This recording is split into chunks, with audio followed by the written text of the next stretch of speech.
Hi everyone, welcome back to my channel. So today's exercise is going to be barrels again, and this time I've put them on a circle.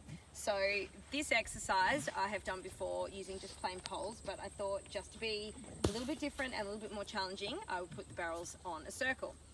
And you can also see that there's fresh ground there, so I haven't done it yet, but what I did do is warm up on a circle. So that way I can practice all of the curving exercises, which I'll show you in a second, to make sure that Vendi is feeling really supple and that I can turn him both off my inside and outside leg.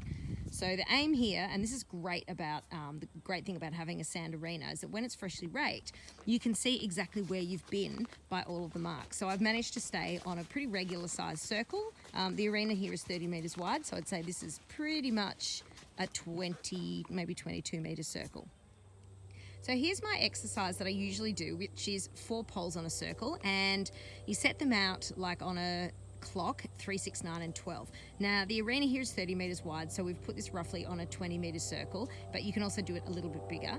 Now to make it a little bit more complicated and to go with the previous exercise using barrels, decided to put 44-gallon drums on the outside of each of those poles. Mind you, I have never done this exercise like this before, so you're about to see, warts and all, how this is going to end up. And also, clearly I didn't have another 4th blue barrel, so I've had to use this black one as a ring in, and I've just popped a blue pole behind it because it's a bit lighter than the others and it might go for a little bit of a roll. So yeah, this exercise I've not done it before, but I figured that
start just by trotting over the poles and just get a feel for the size of the circle. And once I've done that, I'm going to break into canter, and I'm just going to try and keep my line and my rhythm, and it'll probably go a bit all over the place, but the whole point of the exercise is that I can recover from that and keep the canter. It doesn't matter whether I'm a little bit deep or a little bit far away, so that I stay in canter and on my line. And then we'll try the barrels.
Okay, so we're okay with the poles now and the barrels aren't too monstrous anymore. So I'm going to start by doing 2 barrels and not just jump head first into trying to do all 4 at once. So I'm going to choose the barrel over there on the left and the opposite barrel here on the right, so that I have time in between to recover from any spooky bits and get my canter and my line back again.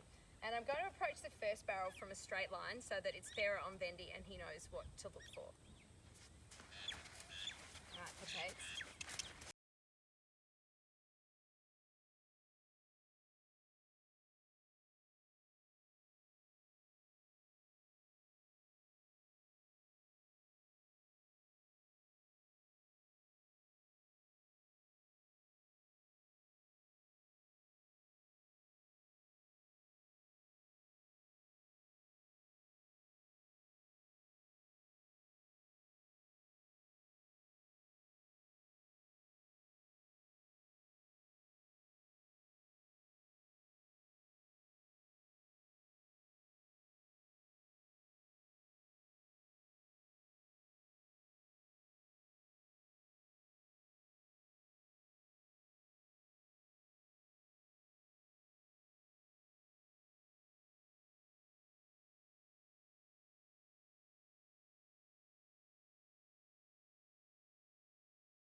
Ven's actually really tired.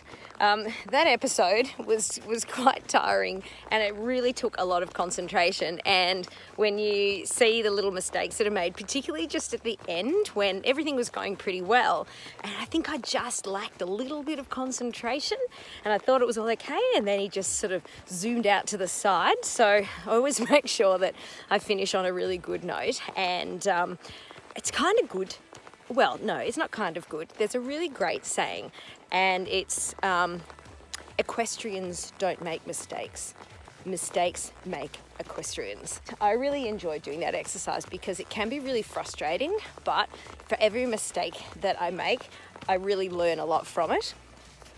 Now, for Vendi in particular, what I found doing that exercise was that the faults that I have with him, and that he's quite strong and he's got quite a bold canter, like he really wants to be a jousting horse, and keeping his canter contained on landing so that I could steer him, I could keep on my circle, and that he didn't kind of run and get on the forehand. I found that to be the biggest challenge, and having to be so accurate at my fence meant that I couldn't relax for a second. So I had to keep a really strong lower leg and keep my upper body really tall.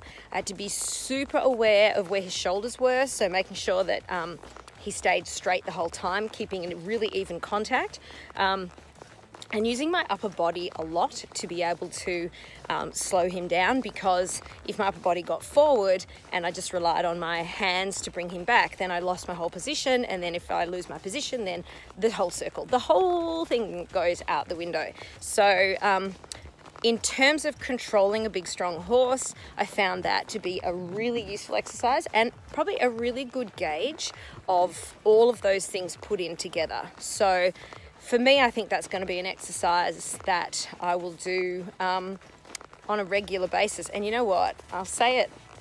If I say it and everyone else can hear it, they'll have to do it. I reckon I might do a slightly bigger circle and put the barrels upright. There's a challenge. That's going to be way harder than jumping holding 3 rolls of toilet paper. Anyway, I've said it now. I'm going to have a crack at 4 barrels on a circle, standing up at full height. But I am going to have poles. I'm going to have a top pole.